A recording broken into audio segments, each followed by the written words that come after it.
So, Assalamu alaikum and welcome to CyberSecTober Day 6. For those of you who are joining in today for the first day, we'd just like to quickly tell you that CyberSecTober has been designed as a virtual series to offer security insights from across Pakistan's enterprise, startup, public sector, and education spaces.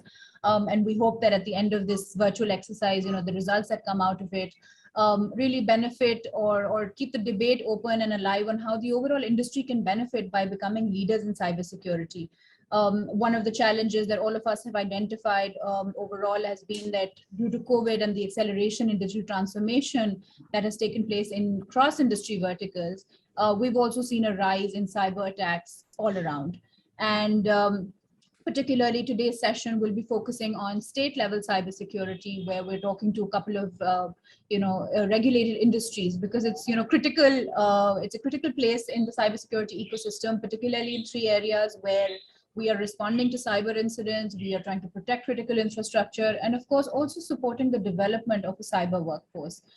These are just some of the challenges that have been identified over and over, but we wanted to try and take a deeper look into not just the recently launched Pakistan's first national cybersecurity policy, but also look at how governance or how the compliance side of things, because there are regulated industries that have set protocols, but what does this mean at a governance level within an enterprise?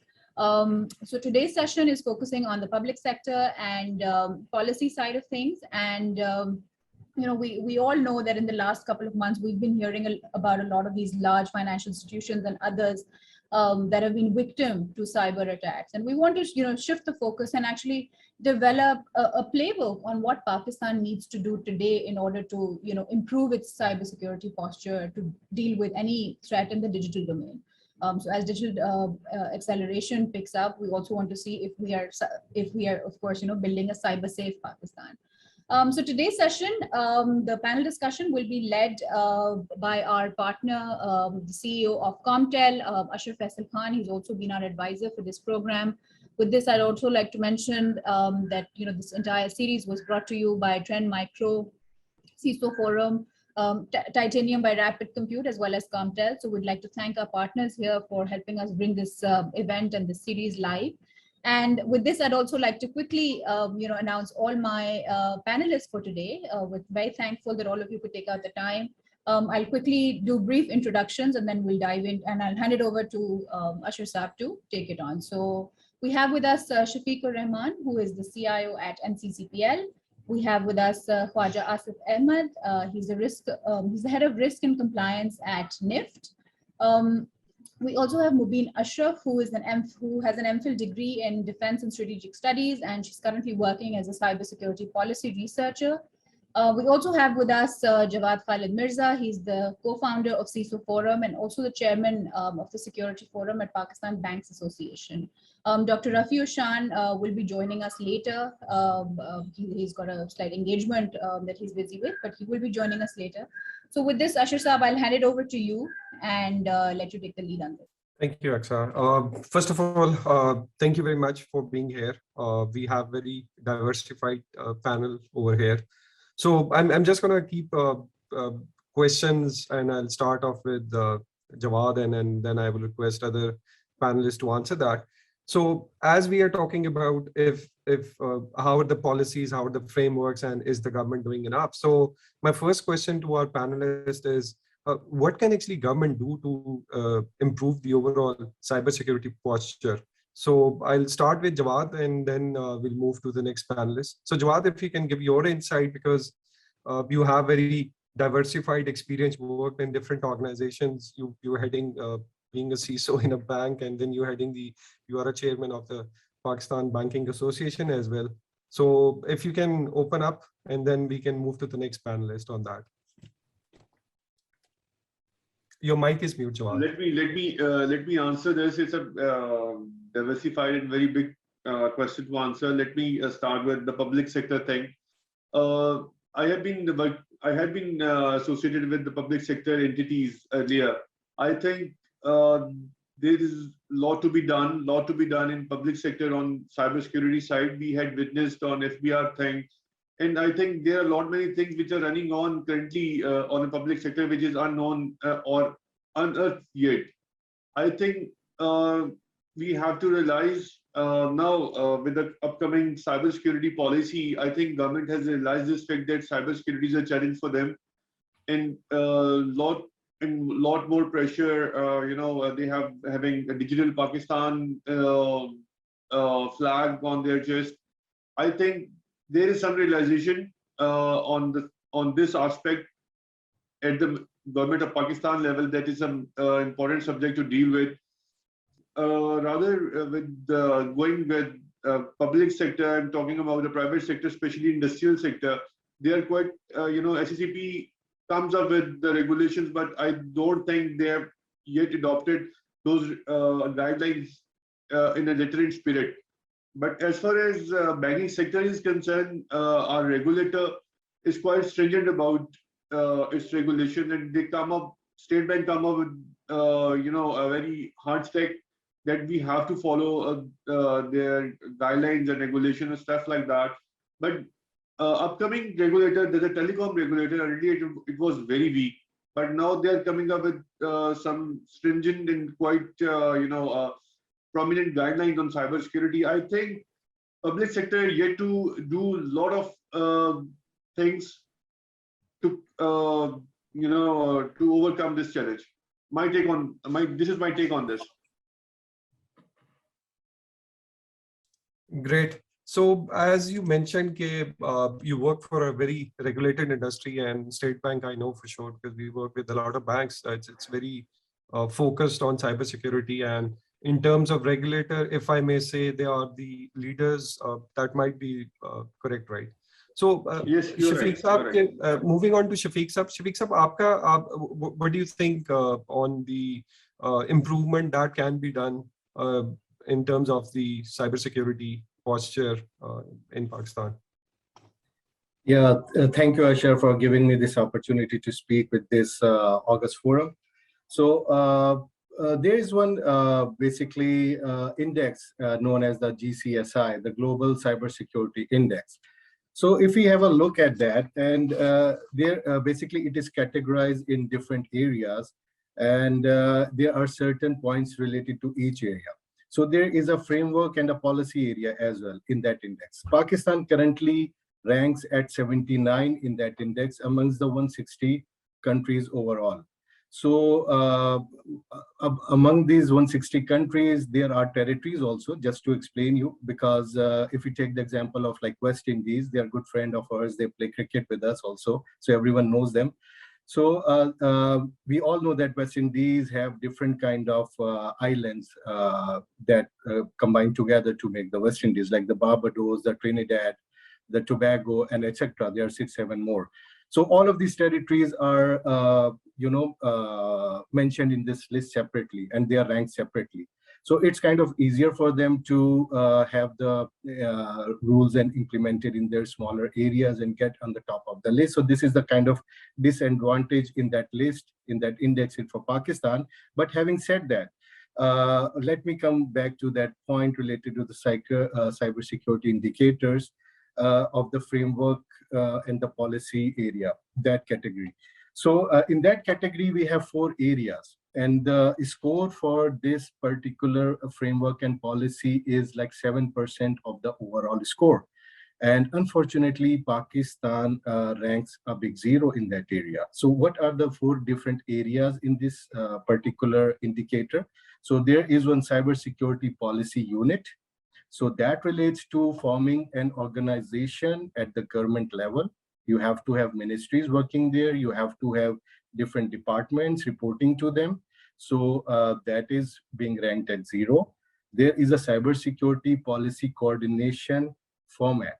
This is the second area in that policy vector. Again, you have to have committees.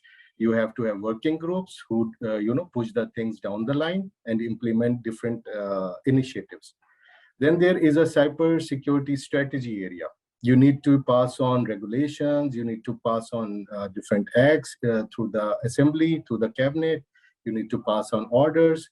The last area is the cybersecurity implementation plan. You have to have a holistic plan for the rollout of different initiatives in this particular cybersecurity area. So we are not fortunate enough to be scoring even a single point in this area. So that shows that there is a significant gap. And let me just compare with other our neighboring countries, for example. While Pakistan scores 79, our neighboring country, for example, Bangladesh, they score like 41. They are at 41. India, it is just beneath Bangladesh, and it is at the rank of 42, right? So leave aside the global aspect, leave aside the continent level comparison. We are not even competing at the subcontinent level. So I think there is huge area, the improvement area that we need to work on. Although certain initiatives have been taken recently by this government, but still there is a long way to go. So I think there is a lot to do in this particular area. Thank you, Shafiq Saab. I think it's a very interesting point, the way you have actually looked at the global perspective, how the indexing of how and where you stand in terms of the global ranking, we are lacking there. But I'm missing Shafiq Saab actually. He would have been very giving his input because he's the man after these policies, and I hope he joins soon so we can ask him a lot of questions. So yeah, moving on to just to add one more thing. Sorry, just to add one more thing. While this is a depressing area in that index, but Pakistan has been doing well in some of other areas also. So there is one indicator related to education and the development of resources. So Pakistan scores 89% there. So government has made initiatives to have special programs related to the bachelor's degree, the master's degree, the PhD. So there is, by the virtue of rolling out these special programs, Pakistan is scoring really well, 89%, good. And then there is another area related to the personnel and related to the privacy of data. Pakistan scores 100% there. So, there are some good things also in that index with respect to Pakistan. But yes, with respect to the specific agenda that we have for today related to the framework and the policy implementation, yeah, there is some, improvement areas, significant improvement area. Thank you, Shafiq Saab. So moving to Khwaja Asif Saab, what's your input on the subject, Khwaja Saab? I will add on to, it was, well, first of all, thank you, Ashar, for inviting us to this forum in Aqsa. What I would like to add is, Shafiq Saab ne jo points highlight kiye hain, they are very important points, and it's good that he had very good active numbers here present available. I was actually going to add on to that subject. We have, well, first of all, I would appreciate, I think in this area, the government's initiative that this time around, I think there was a emphasis on this area where we have an office or a policy area working out of our Prime Minister's office as well as President of Pakistan's office. So there are two committees there that are working on this from different perspectives. So that's I found it quite enlightening. Acha. And then this policy that came in, I think earlier on this year, the national cybersecurity policy. So that this also actually goes to show the effect that we are actually, as a nation, as a country, as a government, starting to pay more emphasis and more attention to these things, and rightfully so. Okay. So हुआ कुछ यूं कि pandemic के दौरान कुछ अब, because we sort of have what's the word that I'm looking for? I'm actually want to say the fact that basically what we have done is that our online presence actually increased. So did the activities surrounding that. So household activities, the children's activities, the virtual studies, and so did our transactions. So in that from that particular perspective, as the online presence increased, so did the cyber attacks and cyber presence also increased. what the area that we lack in, and I think I'm going to sort of tie in from my own personal experiences, is the fact कि हम लोग framework बना लेते हैं, policy बना लेते हैं, documentation कर लेते हैं, governance के area पे आ जाते हैं, but at the end of the day, somehow, somewhere down the line, we still lack the implementation aspect of it. That is one area that requires a lot of emphasis, and I think we need to do a collective effort. It is sometimes challenging, and it is sort of a breathtaking activity that you would have to do. But I find the implementation area, policies, overall, जैसे शहीद साहब ने कहा कि अभी ये area जो है ये तो वैसे ही डेवलप हो रहा है, पाकिस्तान में वैसे ही पीछे है, इस एरिया में भी अवेयरनेस नहीं है, मगर जब हम इम्प्लीमेंटेशन की बातें करते हैं, इम्प्लीमेंटेशन में एक ये चैलेंज आता है. And I think implementation and also the area which would be tied in with this would be the awareness area, where we have to sort of bring in the public awareness. Okay? So if I were to use an example, a friend of mine just recently said, has nothing to do with the social media presence or anything. They would just receive something on their phone. They said, oh, hi, I could see your picture in this link, and we'll go and click that link. And that's where the problem starts. Okay?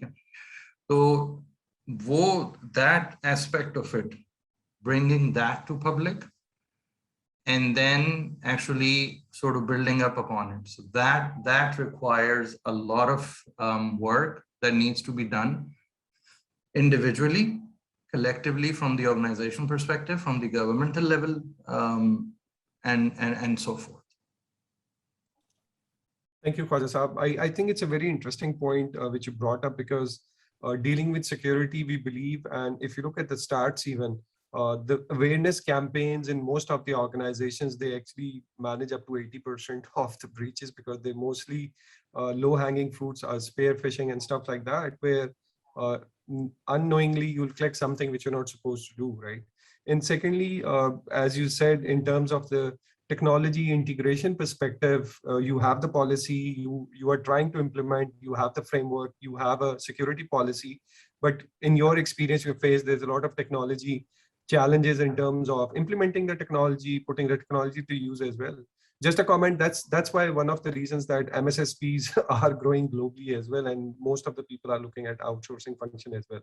So now coming to Mubin, so Mubin, aapka kya, what do you think is your input? Sure, एक चीज और मैं add कर दूं, sorry मैंने आपका सवाल काट लिया था, sorry, because वो मैं I was just thinking, see, there's one more thing to it, where the awareness part I was talking about, it's एक हम लोग हैं, ठीक है, I'm just sort of, I will try to explain this to the best possible way. So sort of we're sort of working in organizations, and we kind of talking about this, and you know we come as a small community and we interact and everything, organizations at governmental levels and all that.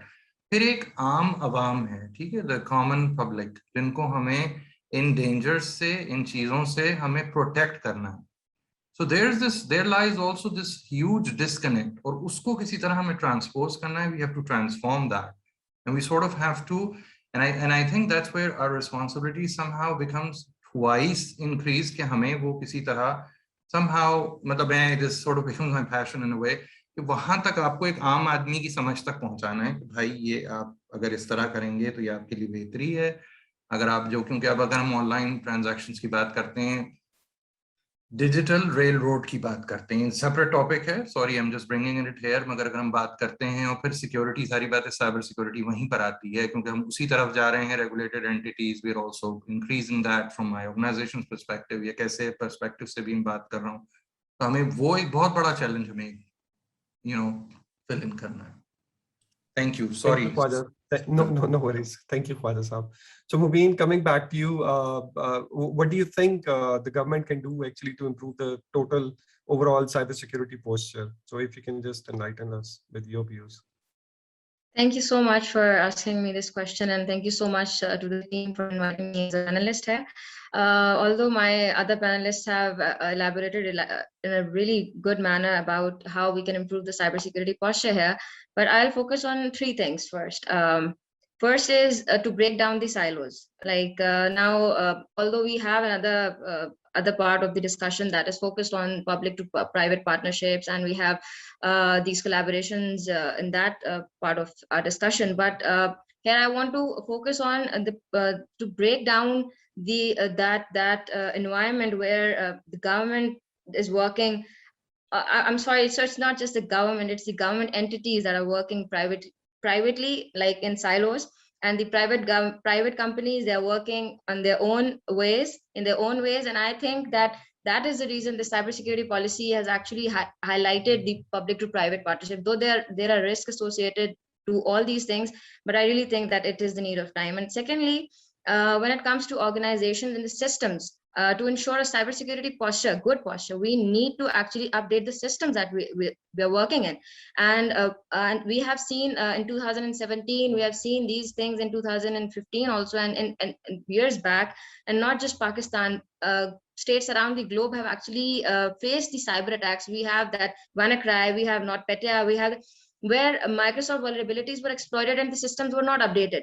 So we need to actually regularly check all these things. These things are, I don't have any doubts that these things are not being carried out in the business sector or the banking sector, but we need to make it a habit, day-to-day habit of whether it is our educational institutes, whether it is e-commerce sites, whether it's anything. And the other thing that I actually want to talk about is because I am a defense student, I have been a defense student, and I have worked on certain things. So I really think that one thing is that we need to actually feel and identify what critical infrastructure is, what cyber physical critical infrastructure is. And when it comes to that, we have a nuclear critical infrastructure, we have certain things that are directly linked to the military side. So what we need to do is we need to update those systems, because air gap, we have seen in 2019, if I'm not wrong, we have seen a cyber attack, which was actually denied by India, but there was an attack on KKNNP where although it was air gap, but it was cyber attack. So I think that by carrying all these things, we can actually improve the cybersecurity posture, and then inshallah we have a vast array of points that we have to discuss in the further debate. So that let's keep that for that. And over to you, Mr. Asher. Thank you, Mobeen, for your input. I think it's very interesting perspective which you have just highlighted of information sharing, that a lot of companies are working in silos. I'll put a question to Jawad later, because he is representing one of the financial organization and what they are doing in terms of information sharing. You also highlighted that in terms of identifying the critical assets. I think that's a very important point in terms of you identify the high risk value targets and you try to protect it. So I'll keep the now the next question I'll put to you, because you brought in the fact that you have been studying cyber warfare. So how does cyber warfare play in terms of the current environment? I think the recent example we have seen, everyone loves cricket, the New Zealand episode where a cyber warfare sort of an incident happened, and it led to the New Zealand team to go back. So if you can just give us your views in terms of the cyber warfare posture as well, as you highlighted, this is an area of your expertise.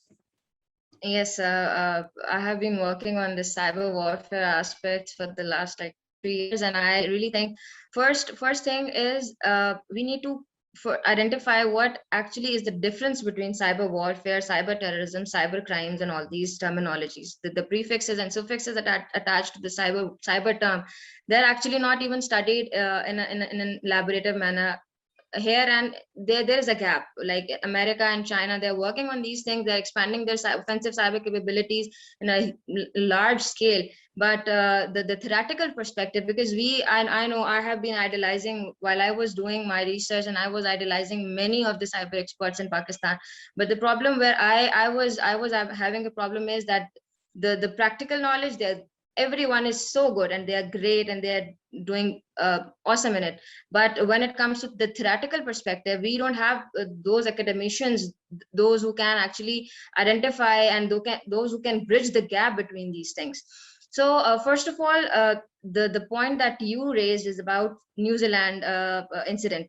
That was actually one aspect of cyber warfare where we see it was a misinformation, disinformation campaign actually, and it was a security concerns. When we talk about cyber warfare, basically war and warfare, they are interlinked, and there is a difference between them too.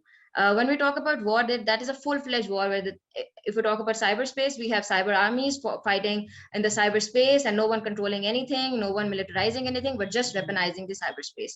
When it comes to warfare, we talk about the TTPs, and the policies, the framework where the wars are fought, and we have the landscape, we have everything in it. Now, when it comes to cyber warfare in Pakistan, and before jumping into Pakistan, I would like to clarify this, that there are certain authors, there are certain thinkers who still believe that full-fledged cyber war has never occurred in the history of mankind till now. But there are other people who actually think that yes, cyber warfare has its impacts, and cyber warfare occurs when the cyber weapons are carried out in the cyberspace. There are the loud cyber weapons, there are proper cyber weapons, offensive cyber capabilities from both sides, using social media, using exploiting the vulnerabilities and attacking one state's economy, and creating a security dilemma-like situation in this context. When it comes to Pakistan, we have an arch rival, and I think I don't need to actually mention that state, but yes, we have a regional neighbor, and we have two regional neighbors who are very good at cyber capabilities. They are advancing it regardless of I really like to quote Iran's example, because after Stuxnet, when Iran has actually enhanced its cyber capability to an extent that our superpowers are actually afraid of their capabilities. And on one side, when we have India, now what happens is, what I feel like is, cyber warfare has a few fronts, and it has regional and international impacts. To exemplify further, I'll give an example. When we talk about Iran, you have seen that recently Iran's gas station, petrol stations were actually targeted, and it created a fuss out of there. What I feel is, when a neighboring country that close to this our state is targeted, it definitely has some regional impacts. When I quote this, I have an example, and it's true one. When Iran was targeted back in 2010, and from 2007, when this campaign was launched, the powers that actually targeted Iran's nuclear facility, they were it didn't come directly to the Iran's Natanz facility. It actually compromised 10,000s of the systems around Iran and in Iran and outside Iran. After that, they actually jumped into the new Natanz facility. So one thing is, one aspect is that we can have, if our neighbor is targeted, obviously there are chances that we can be compromised. And after the 2010 attack, when Iran retaliated and launched a full-fledged operation against the enemies, actually, and it's on record that Pakistan was actually affected after that too. And it was, I guess, very interesting, Mubin, how you have explained cyber warfare, because the Natanz incident was back in 2007, not in 2010, I believe. Sir, it was actually a part of Olympic Games, and it was actually started from 2005. And actually, when Iranians got to know about the breach, it was 2010, and that was when it went viral, and it was launched in the wild. Actually, I have read a book on 0 days that is wholly solely about what had happened in Natanz, and what other adversaries did that.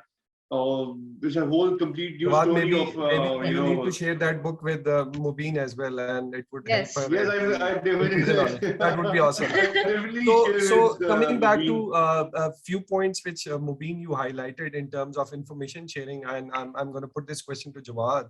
I think she highlighted a very interesting point, that in terms of their private companies, their public companies, and there's a lot of cyber attacks happening, but is there any mechanism of information sharing? If you can put some highlight on that, because I'm sure the financial institutes are the most regulated, and in terms of their capability for such attacks is most probably most enhanced in the thing as well. So if you can talk about how the financial sector is looking at it, if you can comment on the public financial sector as well as the private financial sector. Let me Just to add to it. Again, let me brief Ashar bhai. इसमें ये है कि usually State Bank has issued guidelines on customer security. उनकी data security, उनके personal information के बारे में State Bank is quite stringent, and we have guidelines on the customer data, how to protect and how to share the data with other parties. As a bank, we are sharing customers' data. हम share करते हैं customer credit data on different companies like DataCheck or Equitas for credit profiling. Earlier, we were sharing this data to State Bank as well. And we are sharing some of the financial data to our courier companies for the statement of account dispatch and credit card or debit card billing. But these are under quite stringent SLAs and quite strict guidelines. And I haven't heard any breach on that side that any courier got hacked and data is out, you know. The thing is, State Bank comes up with very, very impulsively on these kind of things. That's why every bank at the Pakistan Banking Association level, we had, I had witnessed that we are discussing these issues there as well. This is an industry issue that we take customers' data very seriously, no doubt. But the thing is, being a bank and to the private entities, we are sharing data, but under strict SLAs and protocols. But nevertheless, you know, there are some human lapses and the gaps are still there. So Jawad, in terms of the cybersecurity data, like, because I think a lot of banks get different attacks from different vectors. So उसके ऊपर आप लोग कैसे information sharing करते हैं? Do you have any mechanism or have you proposed anything, or is there any work being done on that? Still not. Still there is a gap. I believe this is a taboo among ourselves, that we are not sharing any data, any incident brief to our peers. There is no, actually we are in a very, we are maturing ourselves in cybersecurity space. I put like this way, you know, when some time passes by, we get some maturity out of it, then we will start going to share these events, publicly and stuff like that. Actually, we don't feel comfortable. Actually, यहाँ पे ये कि यार tag हो गया तो यार ये बंदे को काम नहीं आता, या इसको पता नहीं है, या इसके साथ ये issues है. But ये चीज अभी यहाँ पे we are facing these kind of challenges over here क्योंकि we are privy to much more attacks. हम ज़्यादा favorable position में होते हैं hackers के या criminals के. So the thing is कि by the time we are maturing ourselves, हम maturity की तरफ बढ़ रहे हैं, तो उसमें ये कि मतलब mechanism तो State Bank ने बताया हुआ है, but still we feel reluctant that we यार मैंने बता दिया तो यार मेरे बारे में क्या सोचा जाएगा. Things are like that. There is some gap, but I think maturity के साथ साथ हम इसको भी cover कर लें. I think that's another area where a regulator or maybe a government framework can help in terms of bringing different organizations from silos and having a joint cyber threat information which can actually assist everyone. Moving on to Khwaja Sahab, you guys are regulated by SCCP. What's your take on how SCCP is efficient in terms of drafting a policy for the security side, and what do you see over there? What's your personal experience and how do you think it can improve further? अशर, हम लोग state bank of Pakistan में आते हैं, NIFT. तो शफीक साहब जो हैं, वैसे उन्होंने कोई हाथ भी रेस किया हुआ था अभी शायद, I think I had a question, but he would fall under SCCP. But if you want to नहीं, आप अपना जो स्टेट बैंक का एक्सपीरियंस है, please go ahead and share that and then we can move to Shafiq sahab. अभी जवाद साहब जो बात कह रहे थे ना, वो उन्होंने बिल्कुल बहुत बेहतरीन बात कह दी कि स्टेट बैंक ने और पाकिस्तान ने मेरे ख्याल से ETGRM, if you will talk about technically the technology risk governance and compliance framework, उसमें बहुत स्पेसिफिकली उसने बात की कि आप किस तरह साइबर थ्रेट इंटेलिजेंस शेयर, क्या करेंगे, इंफॉर्मेशन शेयर होगी. फिर I attended I would call it a workshop or a seminar that was done for compliance under by State Bank of Pakistan about a year before COVID. So it must have been 2 years, good 2 years now. तो वहाँ पे भी बात हुई कि जी आप लोग अपनी इंफॉर्मेशन शेयर किया करें सब कुछ, मगर ये ग्राउंड रियलिटी जो है उसमें ये नहीं हो रहा है, ठीक है. तो अभी रिसेंटली स्टेट बैंक ने क्या किया, and they did it very rightfully, and I really appreciate them, and I think I am sure a lot of people do.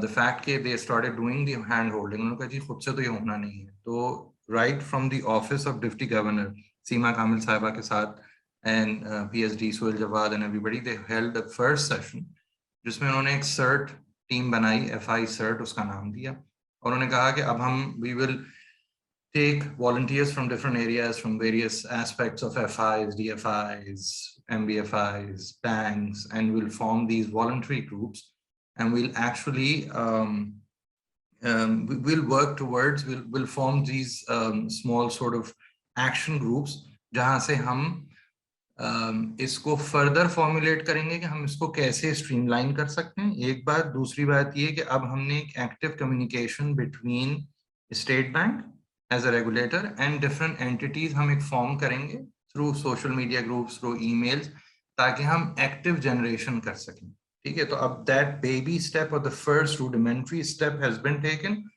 I am hoping for it, मगर जवाद साहब ने जैसे कहा ये बड़ा स्टिग्मा है ना. तो अगर मैंने बता दिया पहली बात तो ये as an individual, as an organization, will the organization be ready to share that, ठीक है. अगर मैं प्राइवेटली कहीं बैठ के डिस्कशन करूं, इस वक्त मैं अपने आप को जेनेरिक कह रहा हूं और ऑर्गेनाइजेशन को भी जेनेरिक कह रहा हूं. If I were to sit there and I would just say, let's say I am an enthusiastic person and I'm enthused about sharing this information with the higher management, and I sit and I say कि जी ये share करनी information, this, that, the other, perhaps the response would not be as forthcoming, or it would be a bit of lukewarm response, ठीक है.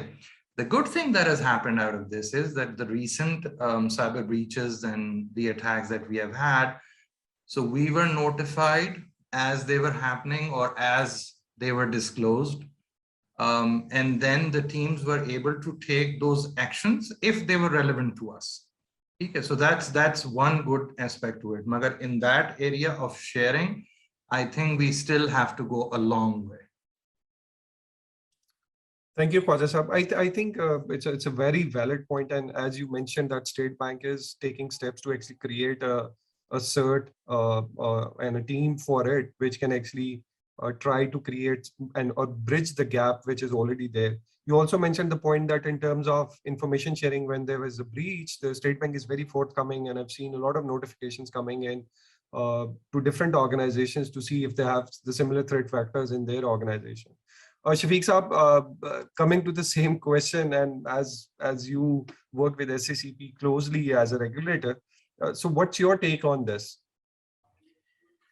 Okay, so the challenge with SCCP is that unlike the other regulators, like for example, the State Bank of Pakistan, who regulates like how many banks? There would be 20-25, roughly. Yeah, There are about 42 banks.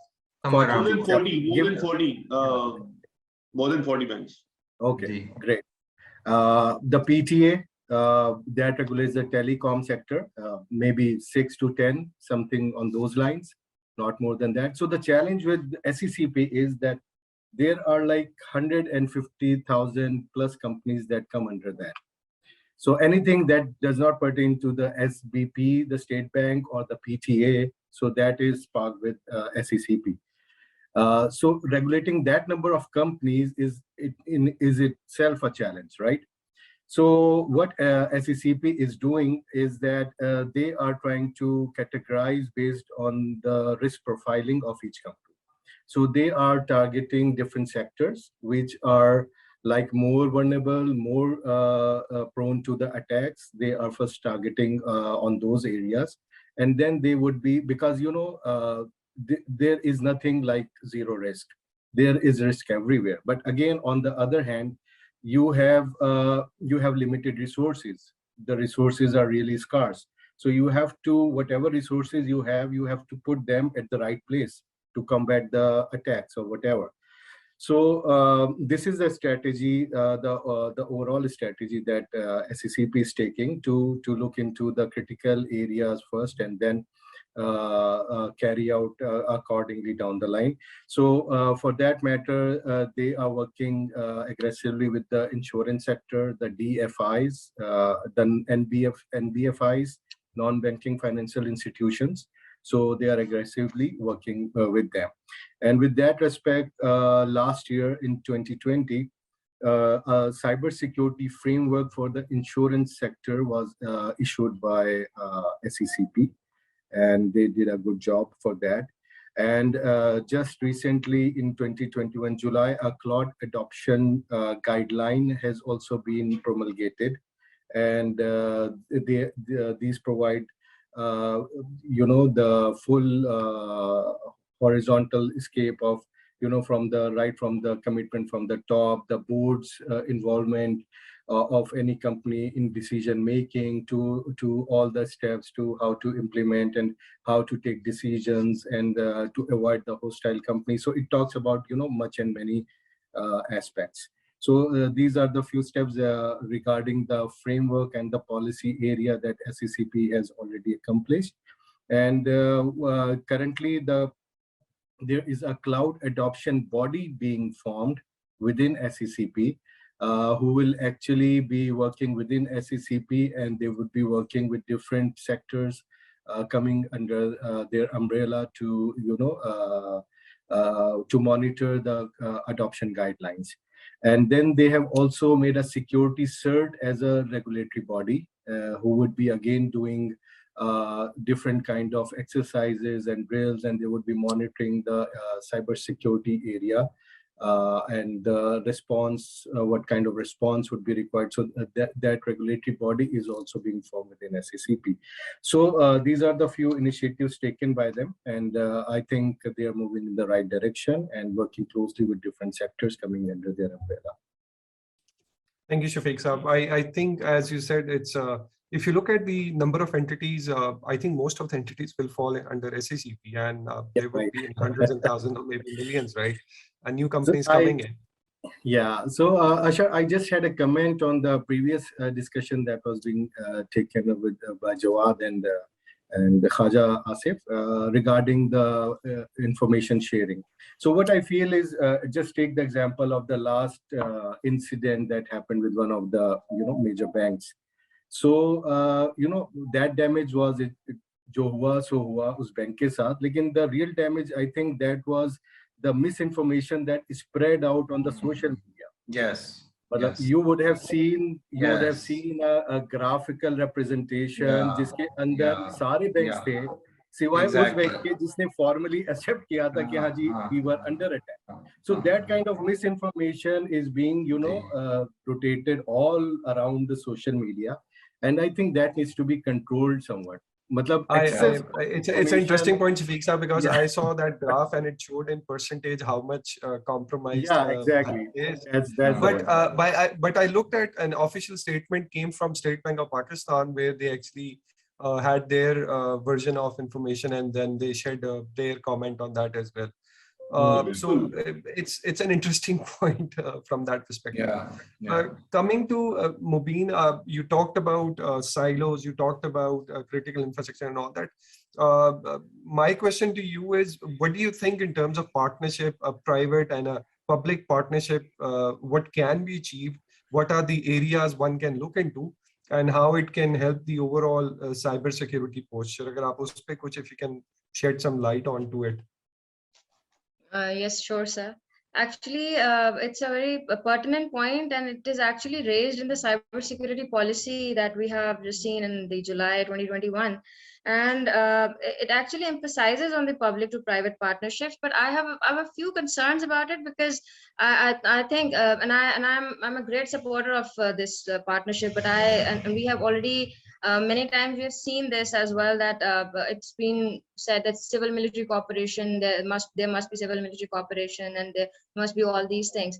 But when it comes to public to private partnerships, we have seen that a few years back, and not few years back, but we have seen this, that there are government entities, less of cyber prone, this is cyber actually interested entities, and they hire private companies to work for them. And when it comes to the private companies, we actually don't know about who those private companies are being sponsored by. And I've already elaborated it in very. I've elaborated it already that when Stuxnet attack was launched in Natanz nuclear facility, it was an American firm that was actually made ready for the Iranians to actually, and there was some partnership back then, and from there was a Dutch hole that actually induced that USB in there. So when it comes to public to private partnerships, I really think that the government and the private entities, they all must be really careful in who they are collaborating with and who they are trusting the more. And we have many avenues in that perspective. We have e-commerce services, we have our banking services that are actually like we all are using the electronic services, and we have so many breaches as well. The previous one, the latest one that we have just heard about, the National Bank and the HPL credit cards issues. We have so many things that are actually at stake. So what we need to do is we need to actually improve this aspect, and we need to collaborate, but we need to be also careful, because keeping in mind the geostrategic and geopolitical environment that we live in, it's very pertinent and it is very important that we collaborate in a very alert manner. Thank you, Mobeen. I think it's a very interesting point, because you're a student of cyber warfare. You look at things from a different perspective from the audience, which is sitting over here, including me. And it's a very interesting point that how in the history, and you've talked about some global incidents where they were induced by collaboration, which was there. So interesting point. So Jawad, what do you think in terms of a public partnership can be done in terms of improving the cybersecurity posture of the public companies and the private companies, and which areas do you think could be a start of a collaboration area? अगर आप उस पे कुछ share करें. I think now it's a time for much more collaboration. I think we have earlier witnessed the debacle of FBR, national bank, government entities. You know, there are huge cumbersome procedures to hire good parties and good solutions to secure their infrastructure. I think the governance side needs to be taken care of as well, while taking private companies on board.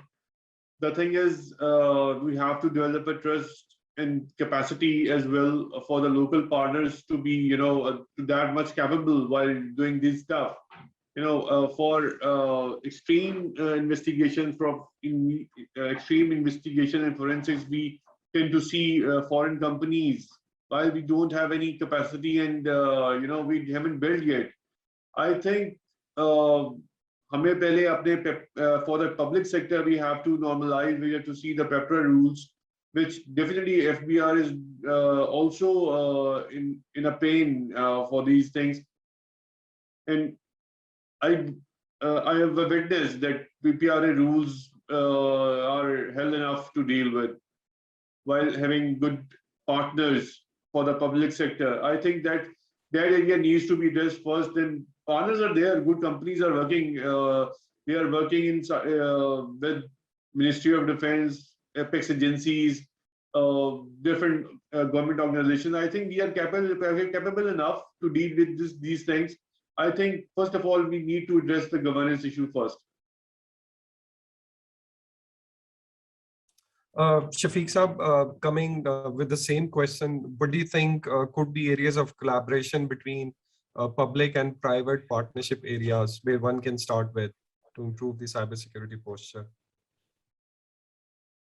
आपका mic mute है, Shafiq Saab, अगर आप unmute कर दें. Sorry for that. You're toggling, Joanna, that always disturbs. Okay, so one of the important areas that government has already initiated some work on is, you know, the development of these special technology zones. So these technology zones where public and the private sector would come under one umbrella, and there would be vendors under the same roof. There would be companies who require services, companies who are providing services, and even all the government level. For example, if any company is having any related to the tax issues, relating to the opening of a new company, the SECP office, so everything would be combined in that special technology zone, and there would be huge data centers residing in that. And the special steps have already been taken by the government. One of the first of the kind in Pakistan have already been initiated in the capital city Islamabad, where land have been provided by the government, and the things are moving on. In Karachi, there are two collaborations going on, one with the NAD University and one with the KASB Institute, where these institutions are taking up these special development of these special technology zones, and they would be inviting different kind of entities to gather around and take benefit with each other, whether they are public sector, whether they are private sector, or whether they are service provider or they are service consumer. So I think that is when you were talking earlier, you brought in a very interesting fact, because you had those indexing numbers. एक बात जो उधर आपने highlight की थी कि in terms of the HR capability, we have a lot of institutes now which are actually delivering a lot of trainings regarding cybersecurity, and आपने उसके index के ऊपर बात की थी. So in terms of collaboration, I think that could be a very interesting start, where the universities, the public sector universities, and the private companies and the public sector, they can look at what's being done in the universities, because that's the breeding ground where we can build all the skill sets as well. Yeah, exactly. These basically the graduates or the people studying in those institutes would directly have assignments coming from those companies working under that technology zone. They could do some kind of special assignments, some research and development work could be carried out. So this is a kind of phenomena that already exists in abroad, in US and the European countries, where these educational institutes take up most of the R&D, and they come back to the industry and they then provide the solutions to the real world problems. So I think that's a great initiative. It would take some time, next 4 to 5 years, but definitely we have taken the first step. Sooner or later we'll be there somehow, definitely. Thank you, Shafiq Saab. Khwaja Saab, aapka kya khayal hai, because you have been in the industry for a long time, you've worked abroad as well. Have you seen public-private partnerships there in terms of cybersecurity? What do you think could be some collaboration in Pakistan as well, based on some lines? Ashar, with reference to, thank you for bringing that, with reference to information security in general, and now cybersecurity, this is sort of quote unquote a newer field. Okay? So I'm not going to say that I'm that old, but when we started off, I think the more emphasis that started off with this whole information security thing was post 9/11 situation. ठीक है, उसके बाद ये बहुत build up होता गया. Initially the business continuity के area में गया, फिर वो information security के at large, and that started off. I think between Mubin and Shafiq Saab, they have covered a lot of aspects in how this collaboration can be done. Jawad Saab ne to khair, he started off the conversation very good in this area. So again, coming back to that point that initially that I highlighted about the awareness, ठीक है, तो वो आजकल एक ये बहुत अच्छा है, इन्होंने दो एस्पेक्ट इसमें ह्यूमन रिसोर्स के हवाले से बात की, ट्रेनिंग की, और दूसरी बात की यूनिवर्सिटीज की. What this area is happening in this, that I'm seeing that in private organizations, private institutes, I would say, information security का जो area है वो एक अलग discipline बन के, एक अलग curriculum बन के, और उस पे emphasis दिया जा रहा है. ठीक है, so that's a very good start. सही है, हम लोग तो यहाँ पर somehow through sort of, I would say, like flowing in the water, or sort of with experience, we kind of got here. Okay? But there are people who would actually come with quote unquote curriculum and educated backgrounds. That is going to bring a lot of, I think, expertise and sort of a sort of self-awareness in that aspect.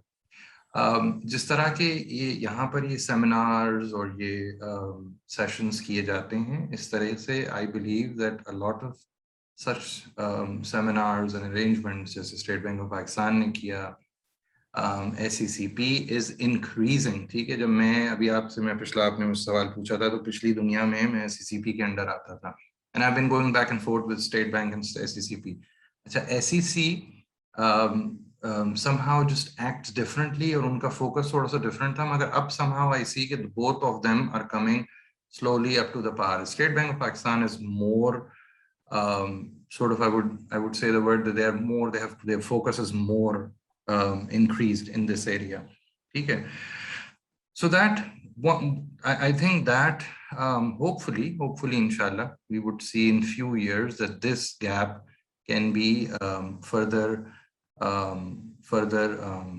filled in.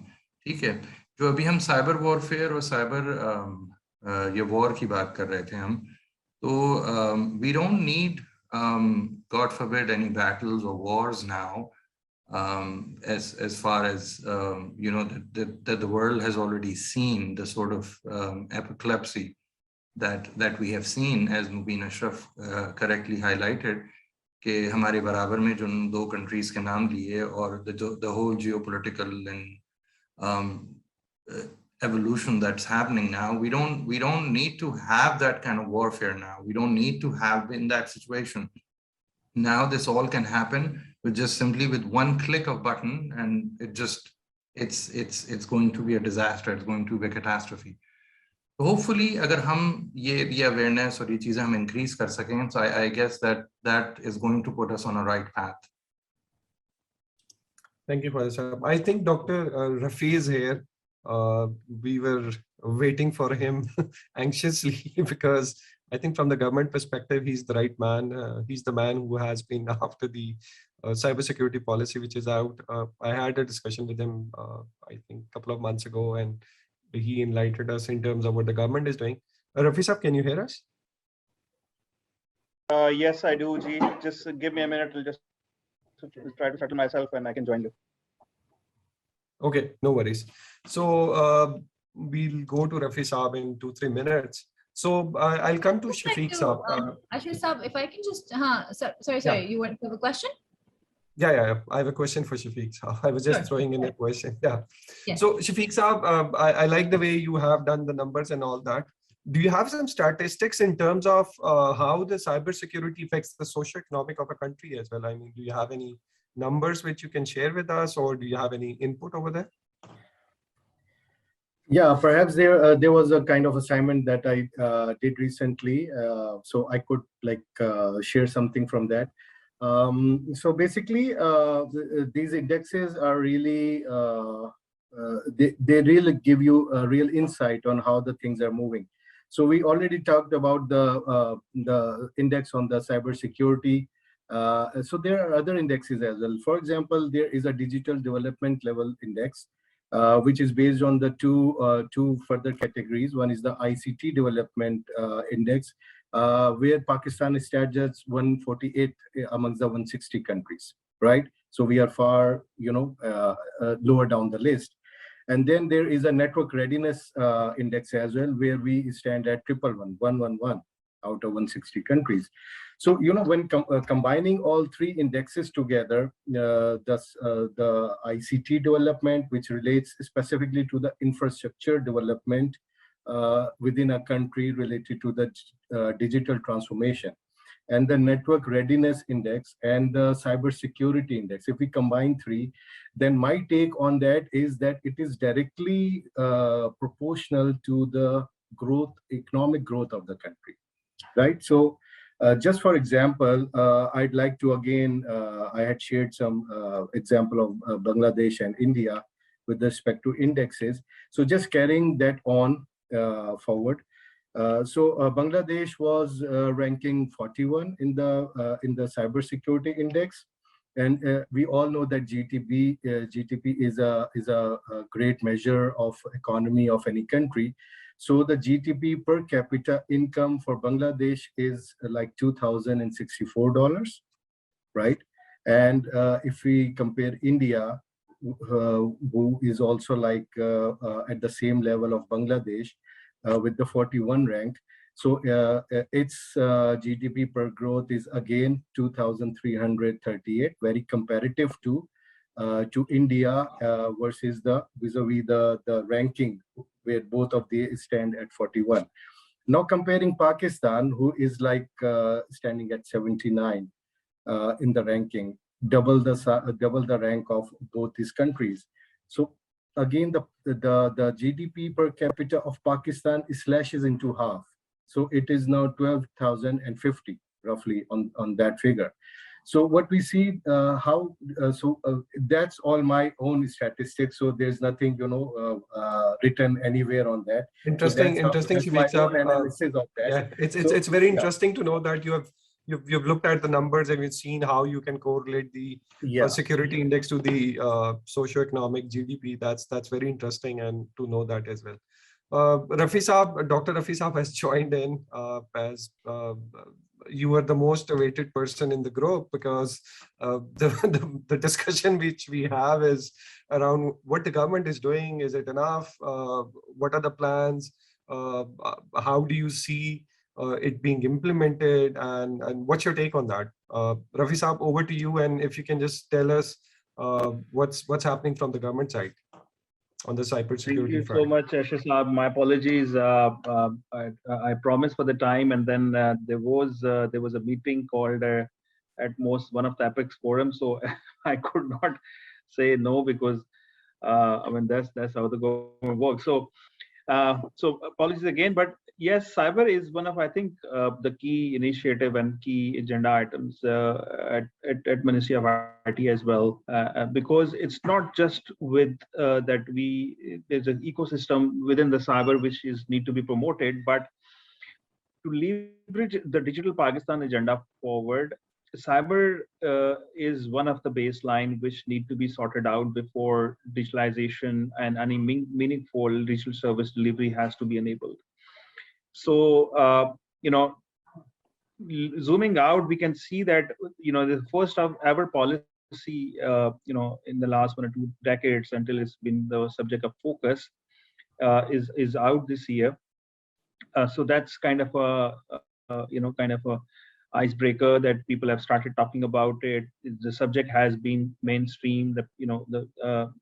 Lot of the fears and barriers associated with this subject topic. यार बड़ी कुछ secret चीज है, ये पता नहीं क्या हो जाएगा, वो हो जाएगा.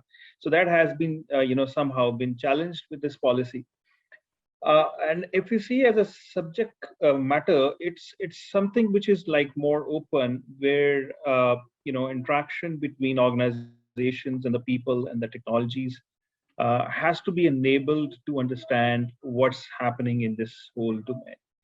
Or policy talks about a lot of key challenges, which is the cyber governance framework, जिसके लिए हम cert rules अभी कर रहे हैं इंशाल्लाह, जिसमें sectoral certs को notify किया जाएगा, which will enable kind of a framework within the country, which will empower the sector regulators to have kind of a structure in there within the sectors, or फिर businesses को भी थोड़ी सी liberty होगी कि यार they have to feel responsible as well, कि they have to invest on it, and they have to bring in right people, they have to bring in right technology and build processes around it. So that's that, and that will enable kind of interplay between the various organizations, जिसकी वजह से थोड़ी सी visibility जरा अच्छी हो जाती है, आपका posture बेहतर हो जाता है, right? That's so this is what is, I think, more important. And then there's a lot of issue we can see. For example, एक अगर हम बात करें policy में बात की गई, lot of deliverable की थे, organizations की थी, तो organizations को अगर हम जब थोड़ा सा breakdown करते हैं, तो हमने कहा यार certs बनानी चाहिए, national certs का project आपने देखा कि jobs advertise हुई हैं, अभी processes के RFP चल रहे हैं. So you'll see a lot of ground activity, inshallah, and a lot of the technology side पे भी काफी बात होगी. So फिर उसके बाद cert rules पे काफी सारी open discussion start हो गई हैं कि यार how these cert rules should look like, and what should be the deliverable for sector X and sector Y, and how the sectors can behave within themselves. और उसके क्या boundaries होंगी, उसके क्या contours होंगे. So I'm happy that this discussion has started and it should mature over the time, and then we should club it with a lot of deliverables as well. And if we see कि यार अगर हम एक deliverable की बात करते हैं, that is कि mandatory CISO होगा, तो इतने तो पाकिस्तान में CISO है ही नहीं जितने इदारे हैं, और अगर हर एक ने लगा लिया तो फिर क्या होने वाला है. So there's a serious shortage. So I think business have to innovate themselves with a lot of good models, such as the virtual CISOs, the managed services, and the security services may be virtualized, and a lot of, for example, one of my students is working somewhere, and he approached the small use case in this morning. I have to do this testing, so I've got this machine or over AWS, इसके अंदर ये configuration set हुई हुई है, तो we are an automated testing. We're just running this test, and this is the application we have just put to the interface and everything. And this is a report which I got like after 5, 6 hours of dynamic activity with the website. So with this level of automation, with the software and the vulnerability management and everything, where you don't have to own the infrastructure, where you don't have to have the software, everything is virtualized. Yeah, the software wala part sorry virtualized. Guys, I have to leave for statement meeting.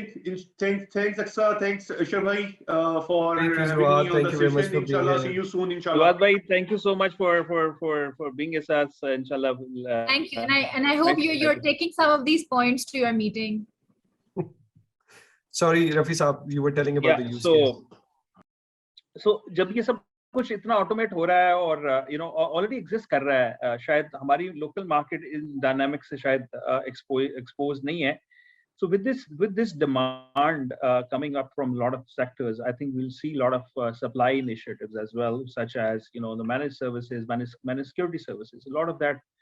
और फिर I can see serious capacity shortage in the market, जो कि already exist कर रहे हैं. जिसके पास बाहर का अच्छा प्रोजेक्ट आ जाता है, वो तो अपनी मर्जी से कीमत लगाता है रिसोर्स की कि यार तू 50 उधर ले रहा है, लाख पे आ जा मेरे पास. तो जो जिसके प्रोजेक्ट चल रहे होते हैं वो बेचारा it's so I can and it's already happening in IT industry, but cybersecurity was slightly on the sidelines, like it is coming mainstream as well now. So I can see a lot of such issues coming up, and uske liye capacity ke liye we have designed a kind of comprehensive roadmap. जिसमें कुछ short-term measures हैं.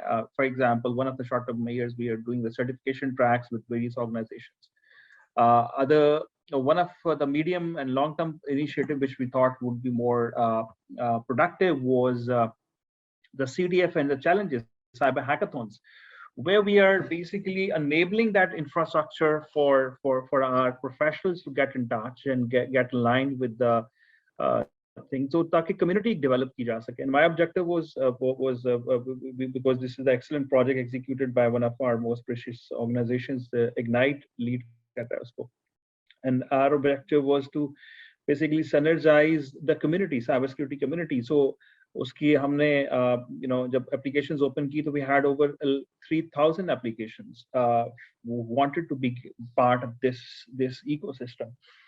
And then we just went on with पहले हमने online किया. Online में हमें थोड़ा सा ये था कि यार we'll have a bit of cleansing, और थोड़ा सा वो जो script kiddies वाले हैं या वो थोड़ा जो वाना भी इस बच्चे हैं कि यार मैं कुछ कर सकता हूँ, तो वो थोड़ा फिल्टर हो जाएंगे, because what we had planned for them afterward was more serious.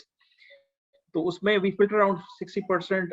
फिर हमने लाहौर का सेशन, सॉरी कराची का सेशन किया last weekend पे. If any one of you were there, so it was approximately 18 hours of play time, जिसमें approximately we offered them over 60 to 70 flags in various categories or live, and everybody was trying to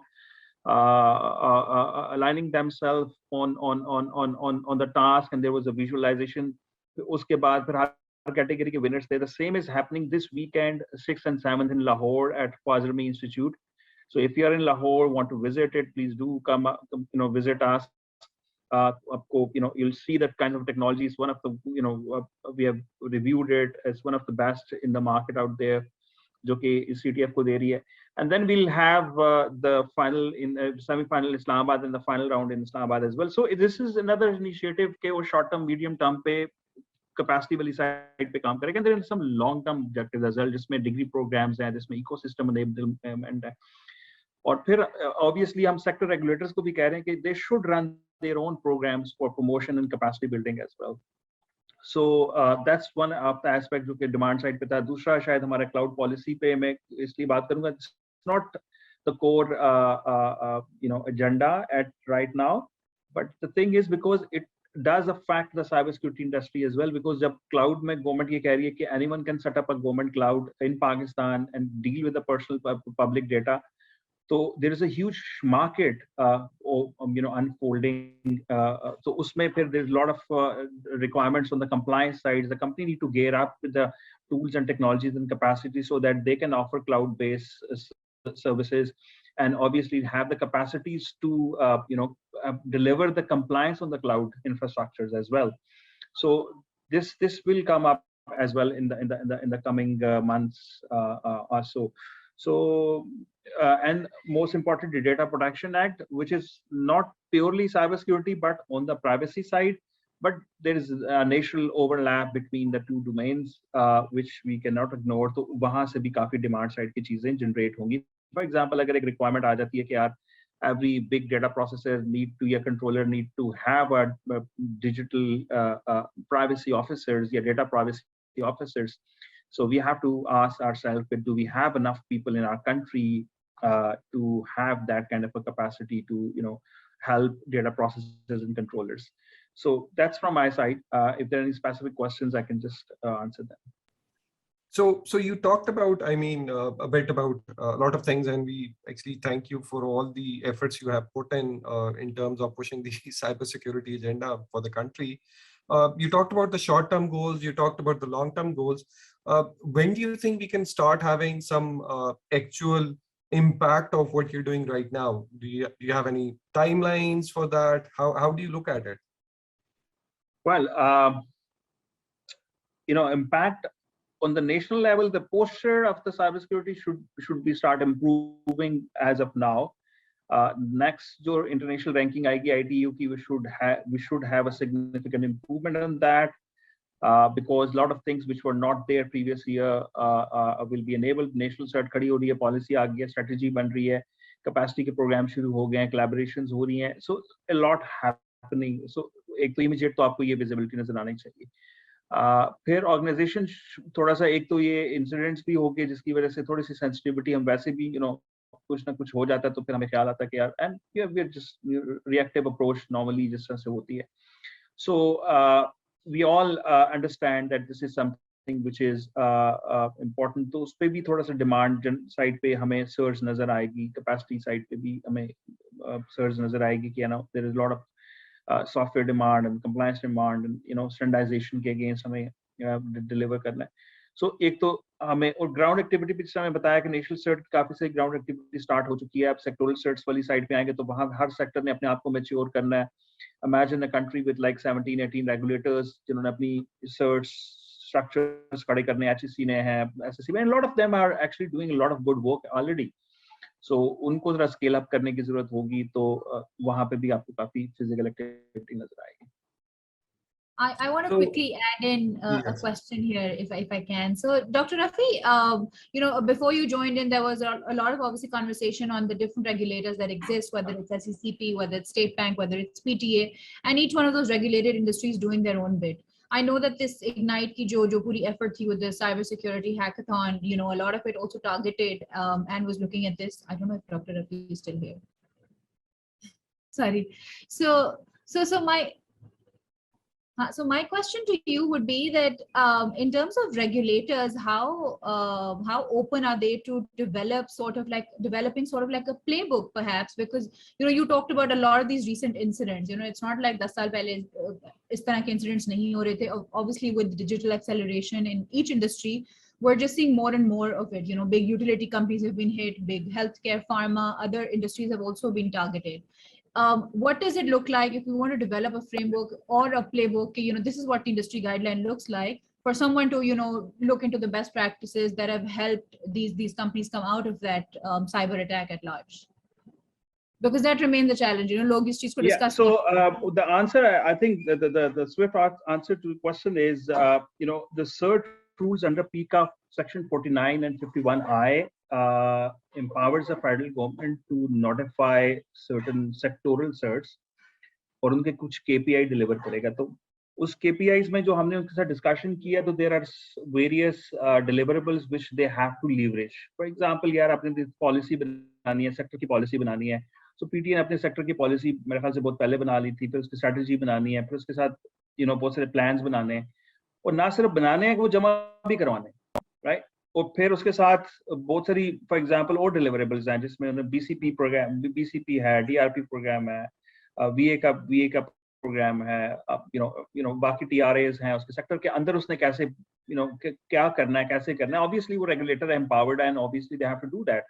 मैं सिर्फ आपने जिसका नाम sector का नाम लिया, but this is one example. So this is will be applicable to all the sectors. So we have discussed these rules with I think 18 regulators in the country, जिसमें नेपरा था, पेपरा था, स्टेट बैंक था, lot of, and everybody was welcoming because this was missing piece of the puzzle from that thing. और वो rules जो है अभी in the process of consultation है. Inshallah, we'll be just getting the consensus of them, and we'll publish on them on our website for the public consensus as well, because sector regulators के काफी सारे अच्छे feedbacks आए, तो we're trying to incorporate in that. So once that is there, तो फिर वो playbook वाली बात नहीं रहेगी, फिर तो they have to do all the deliverables, and every sector have to do that. So that's what I'm saying, that will create a lot of demand, right? अगर हम उसमें एक चीज पे agree करते हैं, अगर हम उसमें एग्री करते हैं कि every organization has to appoint CISO, तो फिर आप see the businesses, for example, अगर SCCP के 50 या 70 licenses और पहले mandatory नहीं था CISO, तो फिर they have to do that because वो एक legal rules जो है वो is the next step to the law. Thank you. Hope I answered the question.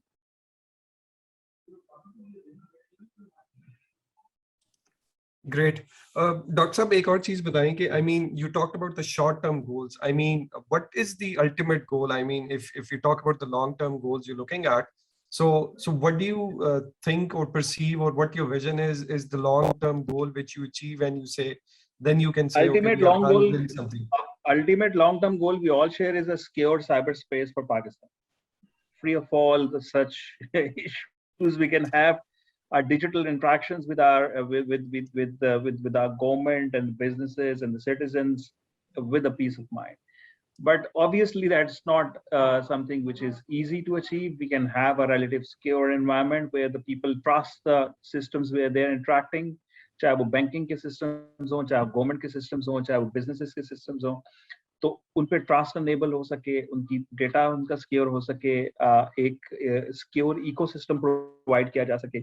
So to deliver that, anything which need to be, and this is what the policy actually suggest, that उसको करने के लिए जो कुछ भी हमें करना पड़ा, वी हैव टू इंशाल्लाह work with the relevant stakeholders in the private sector and businesses to deliver that. Akshay, we're going to move to the Q&A now, or yeah. So we have a bunch of questions.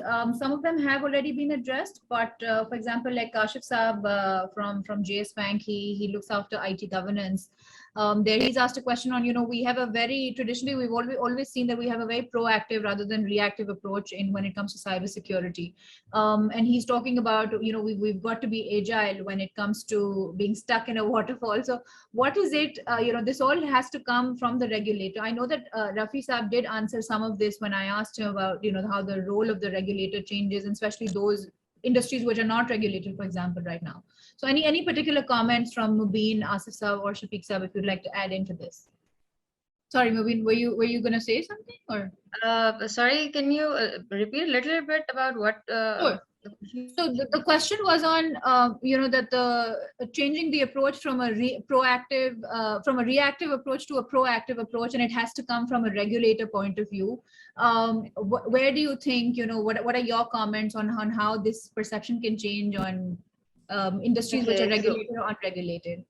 So first of all, I would like to say that I truly agree on this point, that I do think that it must be a reactive approach, because when it comes to cyber defense particularly, we have seen many attacks, and now we know that the attacks are advanced in such a way that they are hard to combat. We have seen plenty of attacks in the past, and still now the patches have not been released, whether they are the ZDEs of WannaCries or stolen vulnerabilities or Stuxnet or NotPetya or any of the attack, name it, and we don't have the proper patches at the moment. So what we need to do is that the way we need to actually think like the cyber criminal minds, that how they are going to they are actually perceiving, and they are advancing their capabilities, offensive capabilities. We need to be proactive in this, because and from a policy perspective point of view, I would say that later in this year, like in June, July, August, Americans actually emphasized on more of proactive cyber defense for the first time, actually.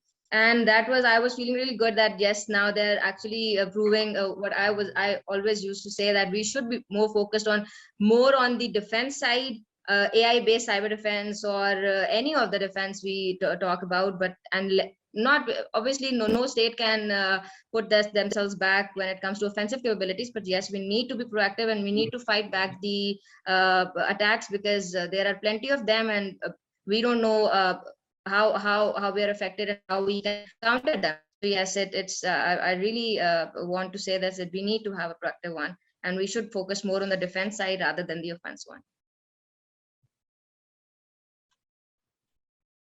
Thank you. And in addition to that, if Asif Saab or Shafiq Saab would like to answer this, I'd also like to add on, somebody has asked, because Mubin talked about, we also need to tell this at a very, Asif Saab ne pehle bhi baat ki thi ki ek bahut,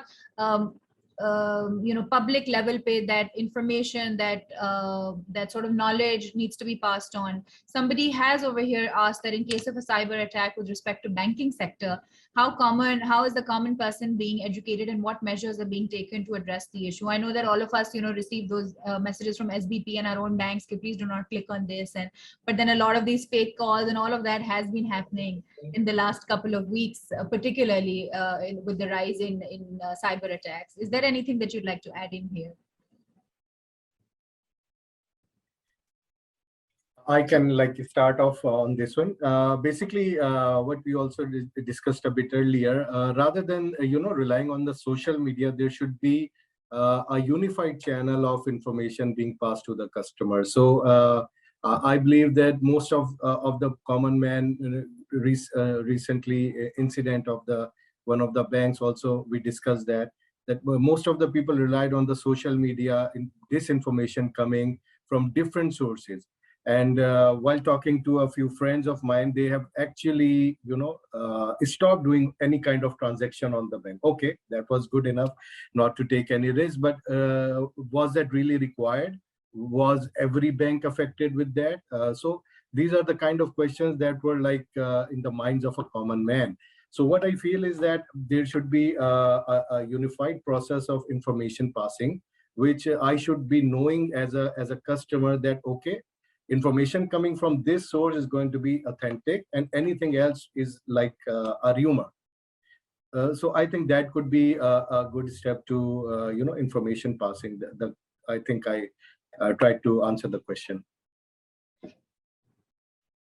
Rafi Saab, coming to this point, in terms of your cert policies and all that, so ये जो misinformation है, उसके ऊपर भी कुछ आप लोग कर रहे हैं in terms of how the information will disseminate or correct bias? Like अभी आपके आने से पहले there was a panelist which mentioned कि जब National Bank के ऊपर there was a compromise over there, so there were some stats being shared on social media and graphs and stuff like that. State Bank did pass a comment on that on their official Twitter account.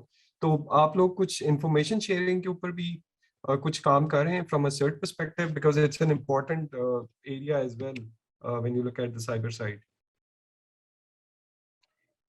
Yes, cert rules में जो कुछ deliverables हैं और कुछ obligations हैं for the sector regulators, and obviously because उस sectors की एक अपनी एक अपना ambit है, so we don't want to just to be very intrusive into the sector, and every sector has different dynamics. वो भी हमें समझना चाहिए, because cybersecurity program for every organization is kind of it's unique in its own thing, because जो cybersecurity program है bank X का और bank Y का, वो शायद उसके अंदर तो काफी सारी चीजें शायद similar होंगी, but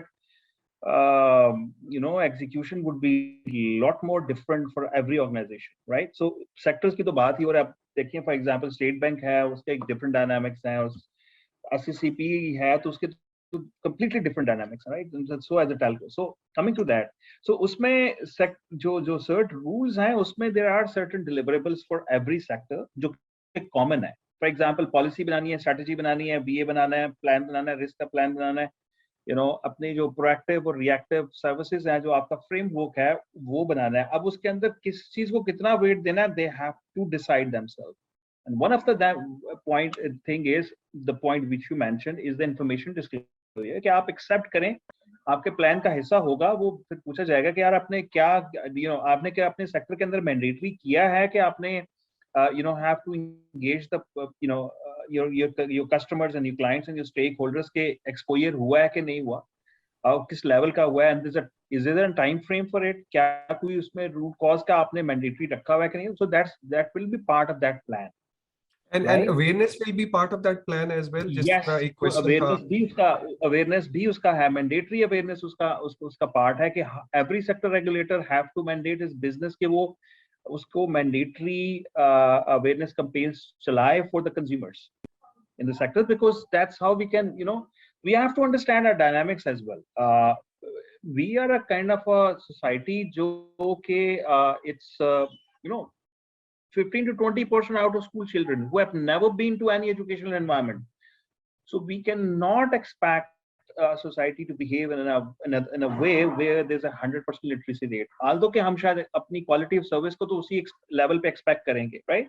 So this cannot be achieved without the user education and user engagement and a lot of those programs. And part of this is part of a cert rule जिसमें होगा. दूसरा उसका एस्पेक्ट शायद वो आएगा personal data protection में भी, जहाँ पे भी जो जैसा GDPR है उसमें भी 72 आवर्स की है कि आपने अपने रेगुलेटर को बताना है कि भाई एक्सपोजर हुआ है, किस किस्म का हुआ है, and you have to engage the customers as well. So these are the obligations and legal obligations on the businesses, on the exposure and incident aspects as well. But there is another aspect to it. That is on our professional side, is कि we have to decide कि हमने as a professional behave करना है कि as a journalist behave करना है. So do we, like, if I know something, does that information entitle me to go on Facebook and post it कि organization X has such vulnerabilities? Or as a professional, I have to follow a protocol to pass on that information कि this is, and obviously अगर कोई ऐसी चीज है, so is the social media right platform to do that, to share those graphs and stats and tag organizations ke, to be honest, this is the question everybody has to ask itself, and the viewers has to ask themselves as well ke, they have to believe everything being posted on social media or not. So because incidents are real. I mean, imagine this, a company whose valuation is $1 trillion, and most of the times they are clueless about these hacks, right? Their business is data, their whole model is around based on data, and they should be the experts in it, but most of the cases they are clueless कि यार वो data harvesting होगी, पता चला 6 महीने बाद data उनका निकला, right? The companies इनका 7 million users का 700 million plus users का data निकला हुआ. So we have a lot of information, such incidents. So as the guy, the CEO of Cisco once said, there are two types of organizations: one who know that they have been hacked, and the other ones they really don't know about them. I totally agree with this. So there's nothing like a perfect security.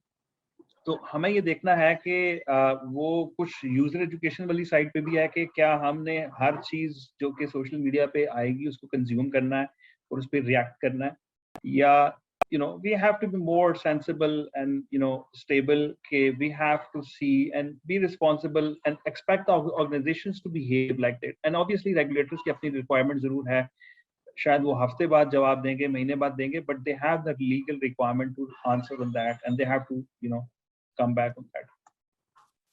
Rafi sir, just a follow-up to this, what you have explained to the next step.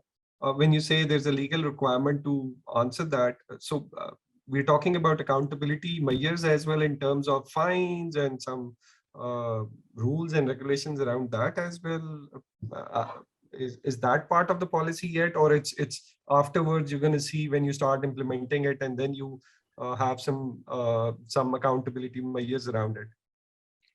I think it's a little too early to go to obviously वो जज़ा और सज़ा के बगैर निज़ाम नहीं चलता. We do acknowledge that and accept that as well. लेकिन we do have to be considerate कि यार ecosystem को develop होना चाहिए, maturity होना चाहिए, और फिर उसके अंदर hand holding होनी चाहिए. So we are expecting the organizations to invest on something which they cannot see and feel. उसकी खबर सिर्फ होने के 2-3 हफ्ते बाद आती है और फिर समझ आती है कि यार how important that is.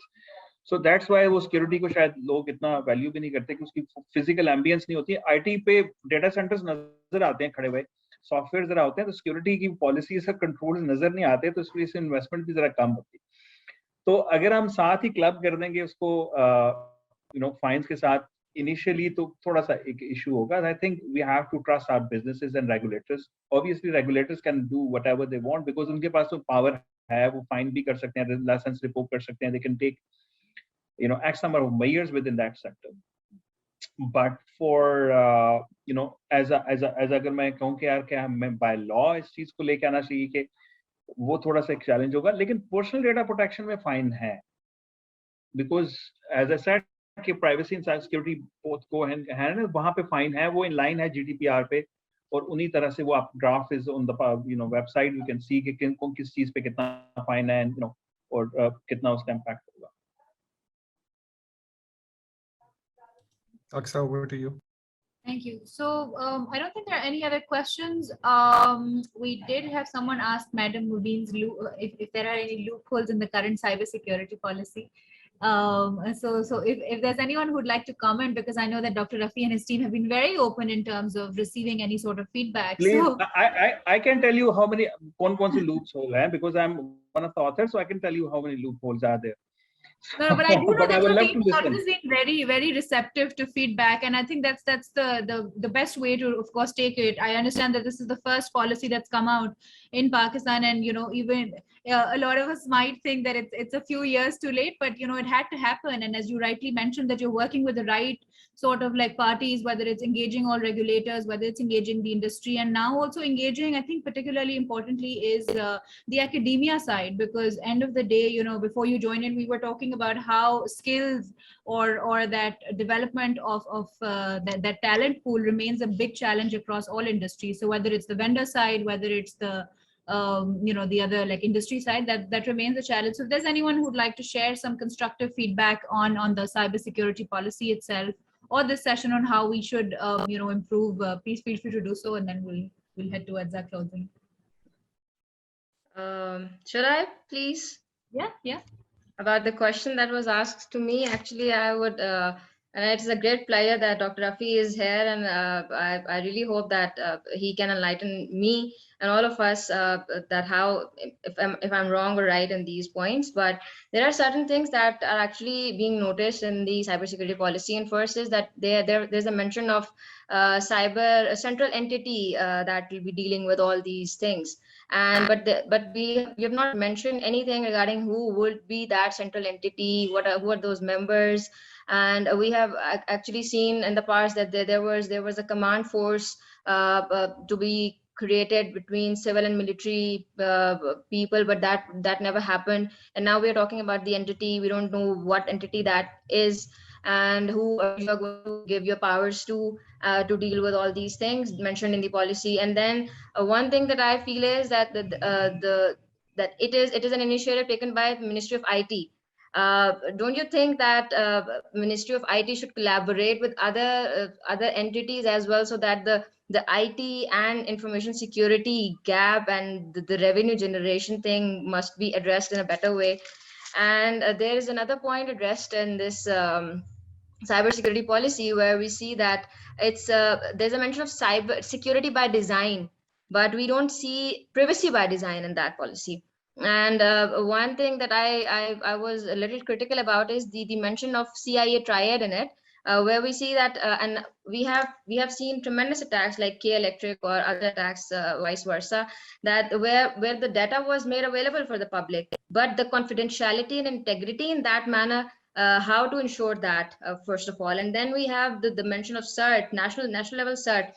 Do we have proper economic resources, funds, and the bodies that are to be made responsible for the construction of this huge level CERT? And then what I think is there must be a mention of no legacy systems, because we have seen the government institutes and the entities focusing more on they have the old infrastructure in use, and when there are regulations like PTA initiated regulation, CTD, ISR type regulations, and that could be applied and that must be applied, but they were not applied in a way because the systems were not updated. So all those things as well. And then I really feel like there must be the regulations must be standardized, and there must be another one thing that I thought was a missing point in it, that the social media regulations. I somehow the things that Dr. Rafi just mentioned earlier about the misinformation stuff was were true, but I think that this era is of 5G, like fifth generation warfare, and it's pretty hard to disseminate the actual information from the fake one. Don't you think that we should be having a little command over our social media channels, including Twitter, Facebook, LinkedIn, and any of these sites, where we should have a little check and balance, or we should have a direct link with the companies, and to actually ensure and to block certain things which are not obviously in the national interest of Pakistan? So these are certain things that I find they were missing, and some I think they need to be addressed. So over to you, Ms. Aksa and Dr. Rafiq, whatever you want to say, I'll be happy to listen about that. That's a whole lot. Right, I just noted 6 points. I'm not sure I just keep track of them, but I'll request Mubin to just refresh them if I'm missing out. Okay. Right, so valid points. The first one was on entity. The post entity, I think I had a presentation in Karachi on InfoSec. So in that presentation, I just mentioned the brief outline of that entity, how that entity will look like. It would be a central kind of a commission, bureau, or authority, because we have started working on it. So legal uska kaam shuru ho chuka hai. It will be somewhere around Ministry of IT, under or around, because यहाँ भी वही मसला है जो कि bank में होता है कि CISO CTO को रिपोर्ट करेगा या CEO को रिपोर्ट करेगा. तो अगर अथॉरिटी MOIT को रिपोर्ट करेगी तो फिर क्या होगा, और अगर नहीं करेगी तो फिर क्या होगा. So none of these models are wrong, but we are just trying to figure out what is right for Pakistan, right? So that authority would, that entity, we're still calling it an entity because we are not really sure, because अगर हमने उसको legal penalization की powers देनी है कि वो लोगों के जाके system उठा सके, फिर तो authority बनेगी. लेकिन अगर वो थोड़ा सा उसको जरा डिफरेंट तरह से उसको पिच करना है तो फिर शायद वो कमीशन वाली साइड पे चला जाए. But it will be a central entity जो कि साइबर सिक्योरिटी के एजेंडा को देखेगी. So that's partly number one. And the second half of your question is कि मुल्क में गवर्नेंस कैसे होगी साइबर को, तो उसकी बात हो चुकी है, पॉलिसी में भी लिखा हुआ है. एक कमेटी है साइबर गवर्नेंस, CGPC उसको कहते हैं, साइबर गवर्नेंस पॉलिसी कमेटी, जो कि ministry of IT is always the leader, because government ऐसे काम नहीं करती कि वो अकेले कोई एक डिपार्टमेंट अपना कर रहा हो. मिनिस्ट्री ऑफ IT का एक मैंडेट है कि जो IT और IT इनेबल सर्विसेज हैं और टेलीकॉम है उस सेक्टर को देखे, और ये गवर्नमेंट ऑफ पाकिस्तान का ही इदारा है. सो अगर वो कोई काम कर रहा है तो वो गवर्नमेंट ऑफ पाकिस्तान के बिहाफ पे ही कर रहा है, और अकेले ऑब्वियसली वो सोलो फ्लाइट नहीं होती. तो CGPC में तकरीबन 13 से 14 इदारों के रिप्रेजेंटेटिव हैं, राइट? और उनका जो मैंडेट है उस कमेटी का, वो ओवरऑल साइबर के इशू को पाकिस्तान में लेके चलना है। चाहे वो पॉलिसी फॉर्मुलेशन था तो उसी फोरम ने अप्रूव किया, उसके बाद जितने इनिशिएटिव हम ले रहे हैं वो उसी फोरम की ही अप्रूवल से ले रहे हैं। और जब अथॉरिटी आएगी तो ऑब्वियसली बिकॉज वो कमेटी की नोटिफिकेशन में लिखा हुआ है कि वो एक सेंट्रल एंटिटी, वो ओवरऑल एक मैंडेट बॉडी है जो कि सारे एजेंडा को लीड करेगी। तो ऑब्वियसली अगर कोई अथॉरिटी बनती भी है या कोई बॉडी बनती भी है वो उस कमेटी को ऑब्वियसली आंसर करेगी, right? So hope I have answered your first question. Policy obviously चीजों को जरा एब्स्ट्रैक्ट करके लिखती है, लिहाजा पॉलिसी ने ये 2 वर्ड लिख दिए। अब उसको अनफोल्ड करने के लिए आपने अच्छा किया सवाल किया। तो ये वेरियस फोरम्स पे हो चुका है, data is out there as well, और you will see lot of because वो सीजीपीसी की काफी सारी मीटिंग्स की भी शायद आपको इधर उधर से खबर मिल जाए, but you know that's there. The second question was privacy पे, कोई प्राइवेसी का फ्रेमवर्क नहीं है। इस पॉलिसी में 2 डिलीवरेबल्स हैं कि हमने प्राइवेसी, सिटीजन्स प्राइवेसी को एड्रेस करना है और उसको एनेबल करना है इन पाकिस्तान। ऑब्वियसली पॉलिसी ने तो डायरेक्शन सेट करनी है, उसने डिलीवरेबल्स की बात की है लेकिन स्ट्रैटेजी साथ नहीं बताई। One of the strategy to deliver that privacy enabled framework and privacy by design will be delivered through Data Protection Act, जो कि तकरीबन अभी फाइनल स्टेज में है। उस पर कोई 100+ किस्म की इंट्रैक्शंस हो चुकी हैं। 2018 से उसका ड्राफ्ट चल रहा है, 3 साल ऑलमोस्ट हो चुके हैं इस ड्राफ्ट को कुक अप करते हुए, because we made one draft, we made it public, 65 reviews आए, फिर हमने हर एक जिनके रिव्यूज आए उनके साथ कंसल्टेशन की, भाई आपने फीडबैक दिया, इसका क्या मतलब है, फिर उसको एनालाइज किया, ये हो भी सकता है, नहीं हो सकता, ये विशफुल है, या इंटरनेशनल बेस्ट प्रैक्टिसेस क्या कहती हैं, बिजनेसेस नीड क्या कहती हैं। So that was number 2। फिर उसमें लॉट ऑफ थिंग्स जो कि प्राइवेसी बेस्ड चीजें हैं जो कि उस लॉ में कवर होंगी, ना कि साइबर सिक्योरिटी पॉलिसी में।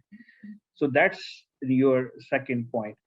थर्ड आपने कहा, sorry, so that's the perks of doing a PhD कि आपको नई चीजें याद रहती। तो बताइए थर्ड वन क्या था? Actually, I linked that privacy thing and the CIA triad that you're talking about, and with that, keeping that in mind, we have PICA laws. You have mentioned in the social media में hold करना चाह रहा हूँ, वो मेरे ज़हन में है। आपने कंटेंट रेगुलेशन की बात yes, sir, don't you think that PICA 2016 is already a little controversial till now? It has, because of its broad language and all. देखिए ये controversial हम हर फोरम पे कहते हैं, what's so controversial about it? It's a cyber crime. It's not a cyber security. There is a difference between cyber security and there's a cyber crime, right? There are certain clauses in it जिसकी अपना एक scope और ambit है। आप दुनिया के law खोल के देखिए, जो साइबर क्राइम के सेक्शंस उसके अंदर एग्जिस्ट करते हैं वो दुनिया के लॉज में एग्जिस्ट करते हैं। हमने स्टॉकिंग को ऑफेंस रखा हुआ है जो कि एक वैलिड चीज है, हमने स्पूफिंग को रखा हुआ है, हमने जो हमारी लोकल डायनामिक्स उसको लिखा हुआ है, सिस्टम के साथ इंक्लूजन है जो उसके साथ छेड़खानी है, सिस्टम्स के साथ जो मैलिफाइड किस्म की इंट्रैक्शंस हैं, डेटा चेंज करने पे, all of those 2023-24 offences exist in international उस पे। नाउ जो आपका कमेंट है कि you know, a lot of good my friends share this comment, तो मैं कहता हूँ यार वो प्लीज थोड़ा सा फिक्स हमें करने की ये जरूरत है, वो लॉ का नहीं इशू। लॉ ठीक है, अगर लॉ में कुछ चीज गलत है तो प्लीज बताइए, इम्प्लीमेंटेशन का इशू है। Do we agree? या ट्रू। ओके, सो पाकिस्तान में कितने ऐसे लॉ हैं जिनकी इम्प्लीमेंटेशन का इशू है? सारे। Starting, yeah, so we know where the problem is. Problem is not with the law, it's with the implementation. So we understand that उसमें capacity issues हैं, banks, judges के issues हैं, prosecutions के issues हैं, evidences के issues हैं. This is not an easy domain to work with. Offence होता है फेसबुक पे, मेरे साथ वाला बैठ के मुझे थ्रेट दे देता है, वीपीएन से कनेक्ट होता है, मैं जब फेसबुक से कहता हूँ एविडेंस दो, वो कहता है यार वो तो वीपीएन, वो तो यूके से आया था, आपकी तो ट्रीट ही नहीं है, लिहाजा एविडेंस नहीं हो सकता। जब एविडेंस नहीं हो सकता तो कोर्ट में नहीं जाएगा। You know, we understand that, and the digital evidences are fragile in nature, so implementation challenges हैं, capacity issues हैं, but that's not the issue of law. Coming to the other one, the fourth one which you mentioned was CIA tried like a lot of things, the privacy की चीजें वो data protection से cover होंगी, जो उसमें security के measures हैं वो सर्च को enable करने चाहिए। जो बिजनेस, I mean सर्च के जरिए एक फंडामेंटल काम हो रहा है, जो सिस्टम कस्टोडियन है उसको रिस्पॉन्सिबल कर रहे हैं। मिनिस्ट्री ऑफ हेल्थ अगर डेटा ले रही है, वो रिस्पॉन्सिबल है अपने सिस्टम को डेटा प्रोटेक्ट करने के लिए, और उसके ऊपर एक लीगल फ्रेमवर्क बनने जा रहा है। उसके ऊपर जो रेगुलेटर होगा वो इंश्योर करेगा कि वो अब कोई एक MIS है, डिपार्टमेंट एक्स चला रहा है, CDA चला रहा है, Y चला रहा है, they have to make sure their applications are good enough for the services. Okay, उसके लिए उन्होंने स्टैंडर्डाइज करना है, उसने सॉफ्टवेयर स्टैंडर्ड्स लगाने हैं, उन्होंने कोई फ्रेमवर्क लगाना है, कोई सॉफ्टवेयर लगाना है, फायरवॉल लगाना है। Please do that, because policy will never dictate, our search rules will never dictate the technologies, but it will dictate the deliverables. और डिलीवरेबल की बेस पे आपने उसको अकाउंटेबल करना है कि आपका जो कस्टोडियन है, they have to behave in a certain standardised way अगर उसने डिजिटल इकोसिस्टम में काम करना है। तो अगर मुझे डिजिटल इकोसिस्टम में नहीं करना, तो भाई मैं मैनुअल टिकट देना शुरू कर दूं अगर मेरे ई टिकटिंग नहीं चल रहा तो, राइट? तो अगर मैंने ई टिकटिंग लगाना है तो फिर मुझे कुछ अपने रेगुलेटर्स की बात सुनते हुए कुछ उसके लिए मेजर्स लेने पड़ेंगे, कुछ प्रोएक्टिव होंगे, कुछ रिएक्टिव होंगे, कुछ वो फ्रेमवर्क्स एग्जिस्ट करते हैं, इसका फ्रेमवर्क है।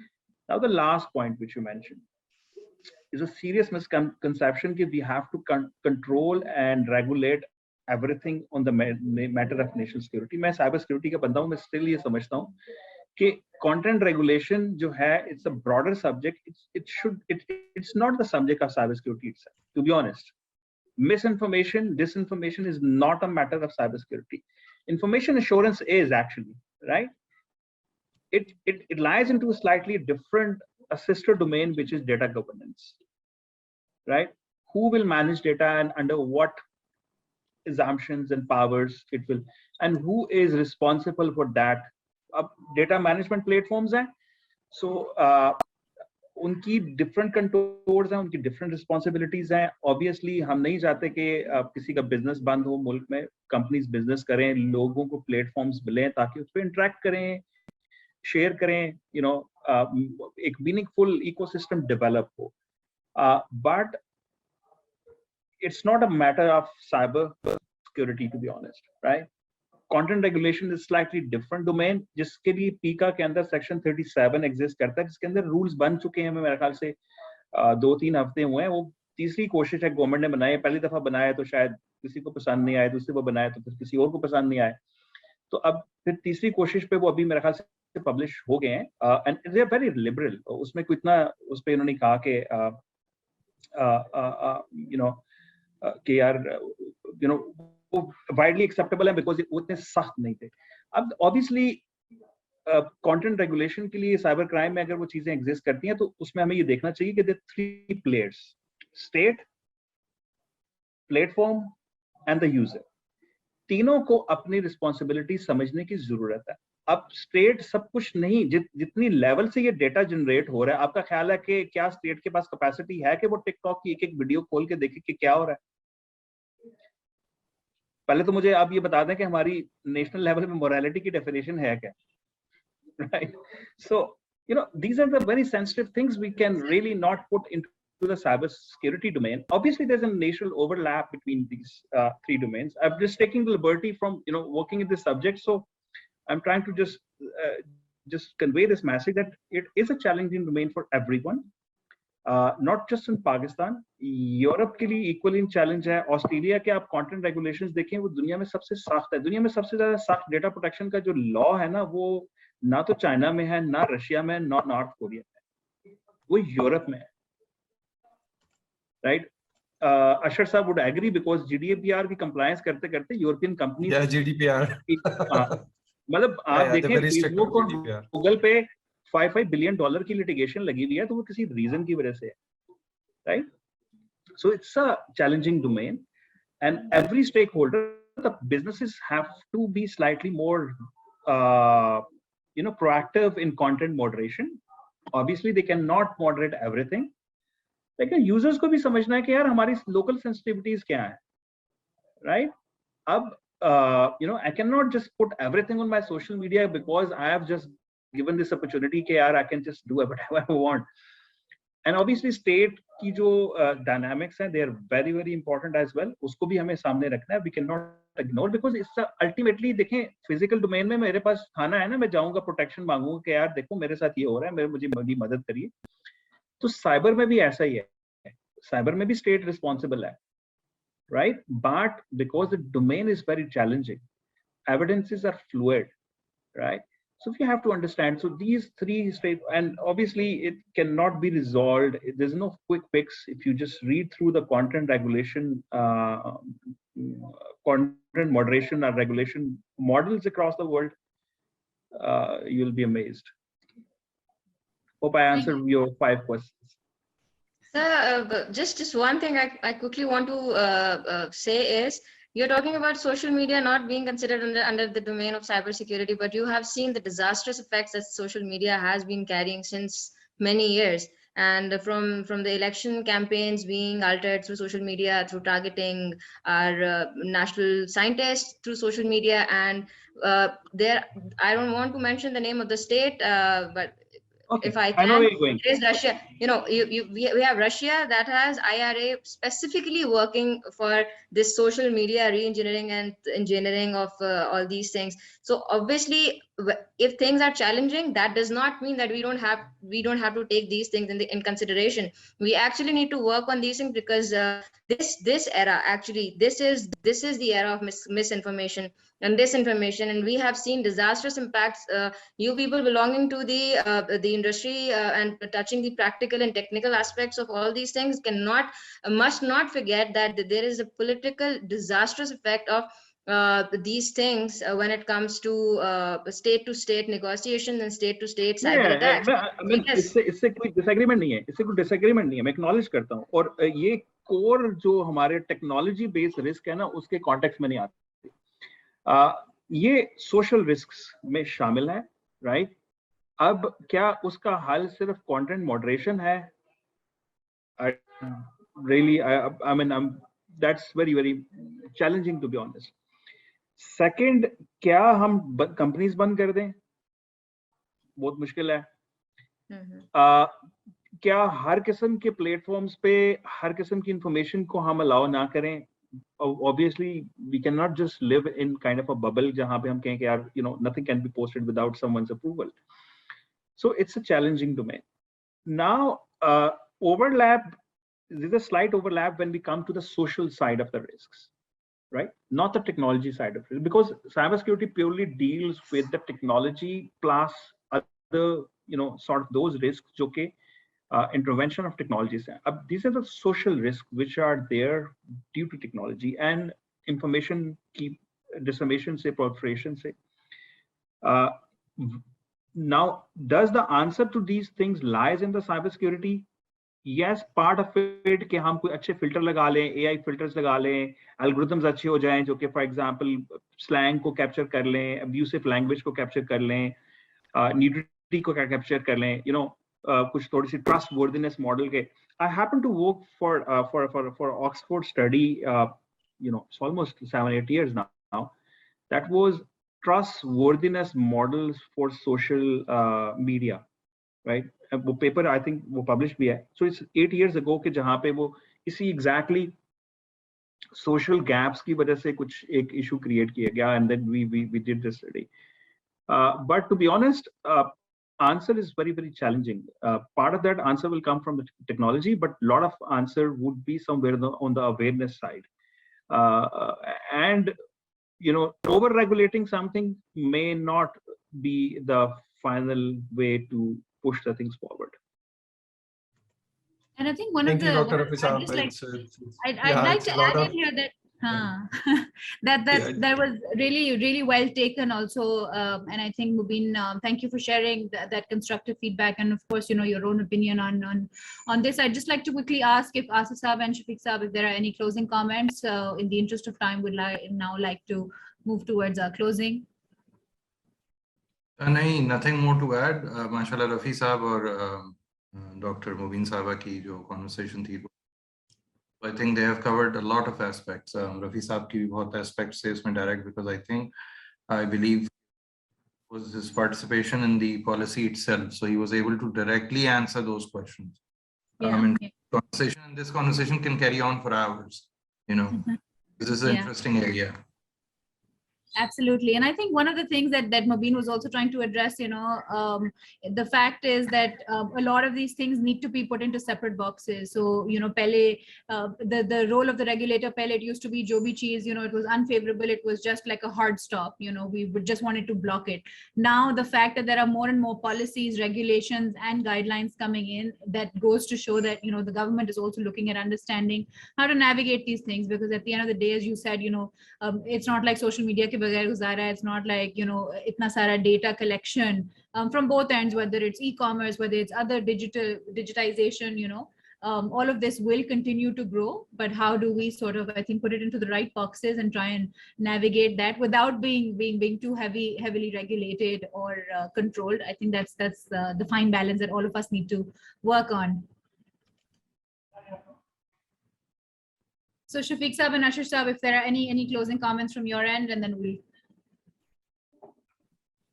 I think the work that is being carried out, I think it was long awaited, but I think the right direction has been taken. And as Rafi Saab mentioned, that there is going to be a lot improvement than the last year where we were, and this year, because a lot of policies being coming out, a lot of frameworks being promulgated. So that's going to be, the first stepping stone. And then from there, I think Pakistan going to fly. From my side, I would like to thank everyone to be here. And I think the discussion was really interesting. We touched upon different areas. I think the government is very serious in terms of helping out and pushing the cybersecurity agenda. I wish the momentum continues and things keep moving forwarding. Thank you to all our guests, to our panelists and our partners for today, and thank you, Ashir Saab, for driving the discussion. We've all understood that the reality for cybersecurity leaders, especially in the public space, can be more challenging than it is for commercial business counterparts. But there's a lot of work being done, whether it's the role of the regulators that's been changing, the role of institutions, and the role of the consumer as well, because each one of us have it in us to do better and be better as we increase our digital footprint in our day-to-day lives. So with all of that evolution, I think the responsibility lies with each one of us. Thank you once again, and Allah Hafiz. Thank you. Thank you. Thank you for hearing us out. Thank you. Thank you.